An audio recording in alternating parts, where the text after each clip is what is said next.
اور نبی علیہ السلام نے فرمایا کہ زبان کا داغ زیادہ سخت ہوتا ہے، اور محاورے میں بھی ہے کہ داغ ہتھیار کا لگ جائے، کسی اور چیز کا لگ جائے وہ تو ختم ہو سکتا ہے، لیکن جو زبان کا زخم لگتا ہے وہ کبھی ختم نہیں ہوتا ہے۔ حدیث میں بھی، حدیث کا مفہوم بھی ہے یہ کہ زبان کا جو داغ لگتا ہے وہ ختم نہیں ہوتا۔ اس لیے فرمایا کہ زبان سے، مسلمان کی زبان سے کسی کو ناجائز گالی، کسی کی زبان، کسی کی عزت کے اوپر انگلی، کسی کے مال کے اوپر انگلی، اس لیے لسان کا ذکر کیا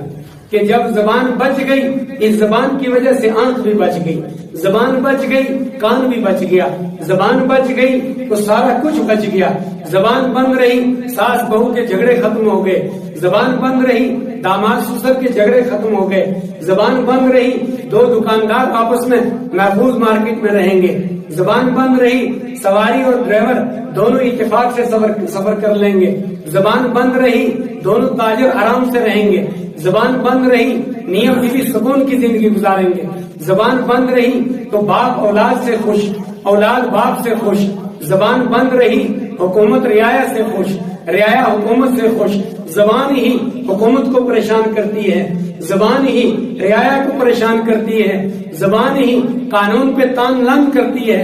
زبان ہی اپنے جسم کو نقصان پہنچاتی ہے، زبان ہی دنیا کے اندر بدامنی کی آگ بھڑکاتی ہے، زبان ہی آخرت کی آگ کو بھڑکاتی ہے۔ زبان بند امن، زبان بند سلامتی، زبان بند سکون، چین، آرام، نہ کسی کی بات، نہ کسی کا گلہ، نہ کسی کا شکوہ، نہ کسی کا تانا۔ بھائی آپ سے مجھے کوئی گلہ نہیں، آپ سے مجھے کوئی نہیں، بالکل نہیں، آپ سے گلہ ہے۔ آپ نے ایک بار مجھے گالی دی تھی، آپ نے ایک بار میرے بارے میں غلط تبصرہ کیا تھا، آپ نے ایک بار میری غیبت کی تھی، مجھے آپ سے گلہ ہے۔ آپ سے کوئی گلہ نہیں، کبھی غیبت نہیں سنی آپ سے، کبھی تانا نہیں سنا آپ سے، آپ نے بلکہ ایک بار میری تعریف کی تھی، بہت بہت آپ کا شکریہ ہے۔ اس لیے فرمایا حدیث کے اندر من لسانی و یدی، اور ہاتھ، یہ تمام جسم کے اندر ایک خاص عضو ہے، ہاتھ کے ذریعے سے بندہ کبھی پیٹتا ہے کسی کو، کبھی کسی کا مال گھسیٹتا ہے، سود کی شکل میں،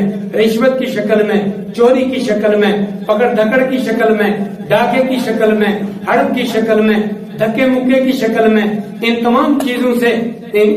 چیزوں کے ذریعے سے دوسروں کو تکلیف پہنچتی ہے۔ اللہ کے نبی نے فرمایا جس نے زبان پہ کنٹرول کر لیا، جس نے ہاتھ پہ کنٹرول کر لیا، اس کا جسم کنٹرول میں آ گیا، یہ مسلمان ہے۔